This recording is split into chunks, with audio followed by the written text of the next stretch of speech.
standing in the gap moments. Those are a time we set aside so that we can address some issues that are some current issues that are I'm not going to say plaguing us, but that are prevalent in the world. Oh, and before I forget, I just want to take a moment to send out condolences to the Taylor family. One of our good friends, Blaine Taylor, passed away, and his funeral was going to be on the 16th.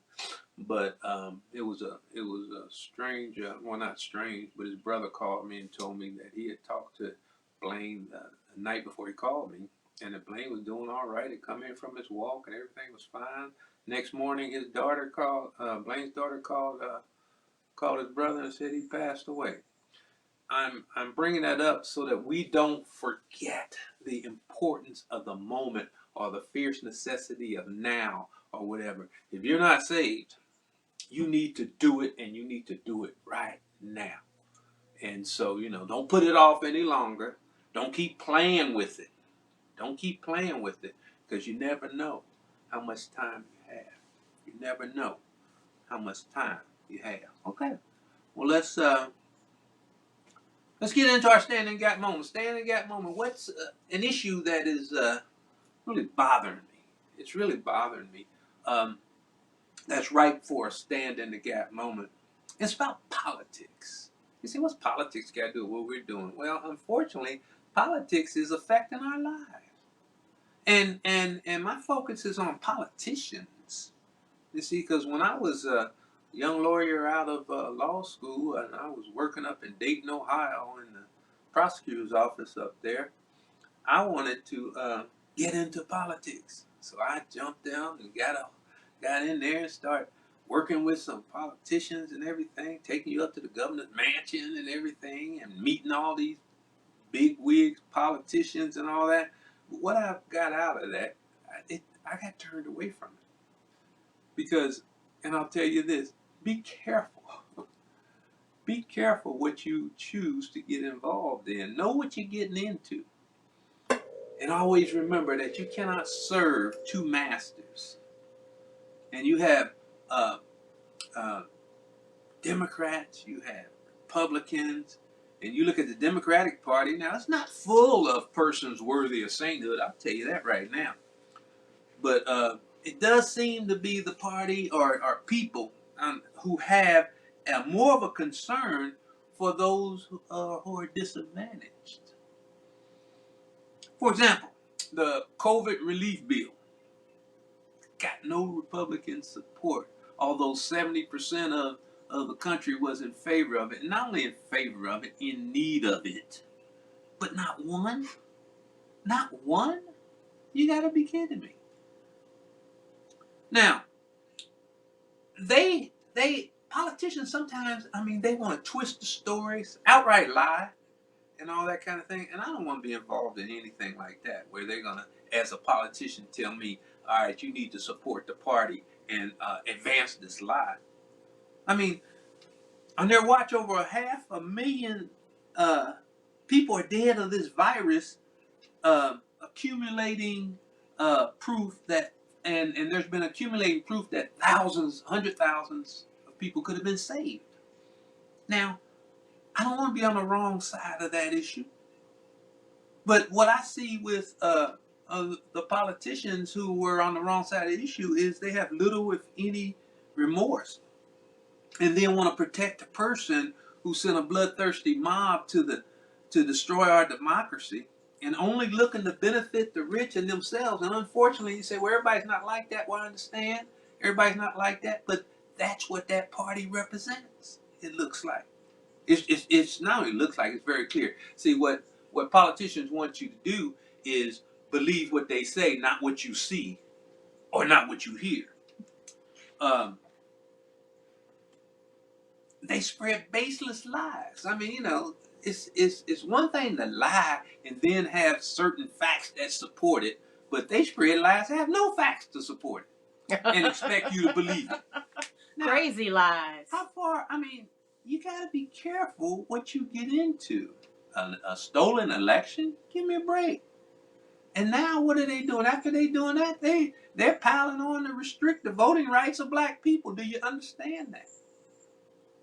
Do you understand what they're doing? And do we just sit around and watch them do it?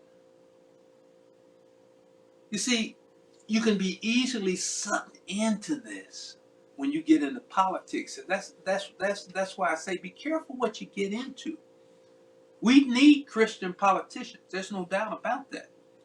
But you can be a Christian politician, jump into politics, and then start to be weaned away, to be sucked into that culture. But be careful once you get in it, because we still need you, once you're in there, to stand in the gap. Amen. And you know, in this past election, there was some controversy. You know, they said, well, blacks aren't a monolith when it comes to voting and all that. You got to respect our diversity and all that kind of thing. And you know, I agree that blacks don't always feel the same about everything. But you know, to be truthful, there are some things we need to be monolith about, and that one of those would be this restriction of voting rights. They'll get away with that so long as they can spread us around on different issues and all that. But if we unite as one against that, for one, we can be power brokers in any election, and two, they won't do what they're trying to do. What they're trying to do in restricting voting is because they believe we're gonna sit on the sidelines and let it happen. So we can't do that. That is not Christian. That's a violation of Micah 6:8. So if we can be a monolith on the issues we need to be a monolith on, then we can make a difference. You know, you see, they don't give the other side doesn't give a crap about Micah 6:8. They don't give a crap about black lives. They don't give a crap about black votes, etc. We need to take a stand. And then I'll give you a good example of this. If you can give me a transition screen. I want you to listen to something.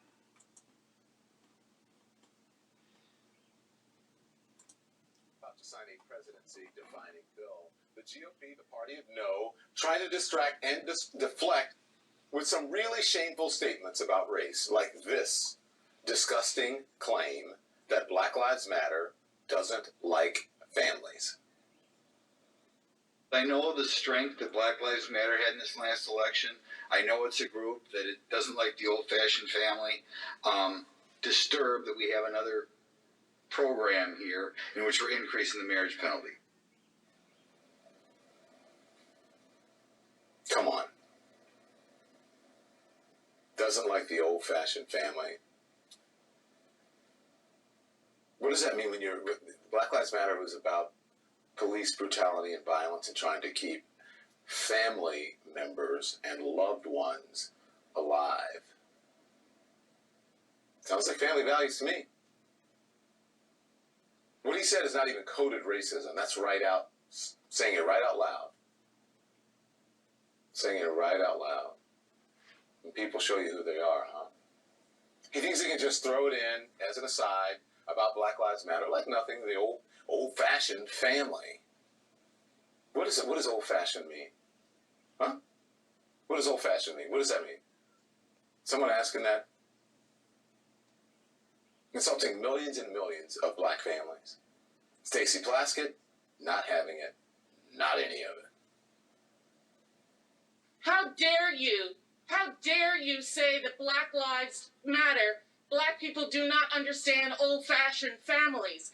Despite some of the issues, some of the things that you have put forward that I've heard out of your mouth in the Oversight Committee, in your own district, we have been able to keep our families alive for over 400 years, and the assault on our families to not have black lives or not even have black families. How dare you say that we are not interested in families in the black community?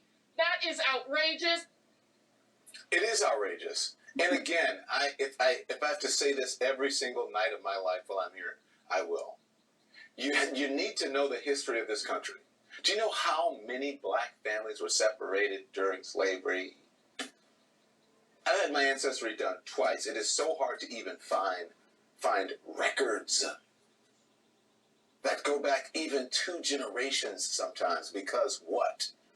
The intentional separation of black families.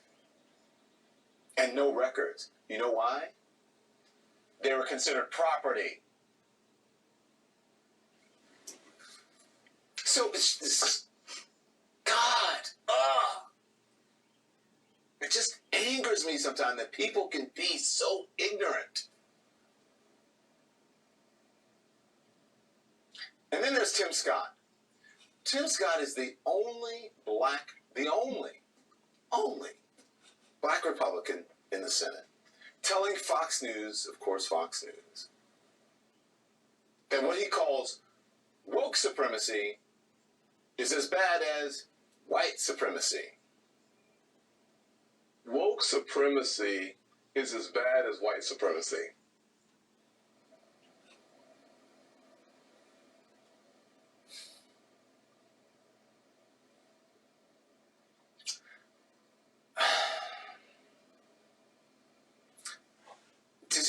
Do you want to explain who these woke supremacists are? Because I looked really carefully and I didn't. Hang on, before we go to the video. I haven't seen any woke supremacists. I've never seen a woke supremacist lynching anybody. Never saw a woke supremacist denying anybody access to housing or job or education or voting rights. Never saw any woke supremacists enslaving anybody. Never saw any woke supremacists trying to keep people from marrying amongst different races. Come on, Tim Scott.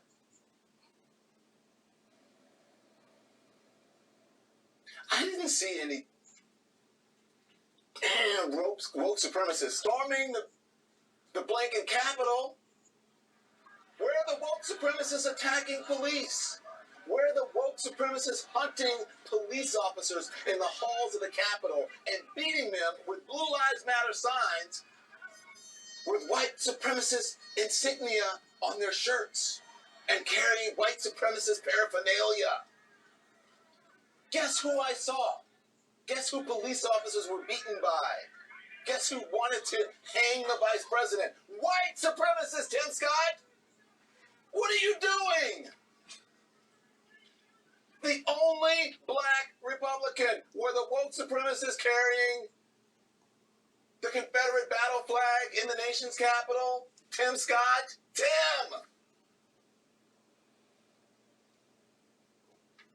I have to. I know you don't want me to yell, but this is ridiculous. You are gaslighting people. You are giving people misinformation. What are you doing, brother?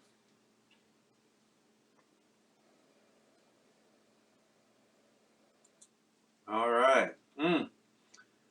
Well, Don got a little bit emotional, didn't he? rightfully so. And that's what I was getting ready to say. So. I'm just as outraged. And Stacey wasn't having it, was she? Oh no. And you know, Stacey is a representative of is it Bahamas? Virgin Islands. Virgin Islands. She's not a full-fledged congressperson. But man, she does not let that stop her. And she is dynamic. You watch her. You watch her rise from now on. Because she's not afraid to step up. And one thing Marble pointed out when she was one of the house managers that she was walking there with all the other ones, she was taller than all of them. She's a tall, beautiful woman now. But, you know, let's talk a minute before we get back into the study about woke supremacy. A lot of you may not know what woke supremacy means. Some of you may not even heard about it.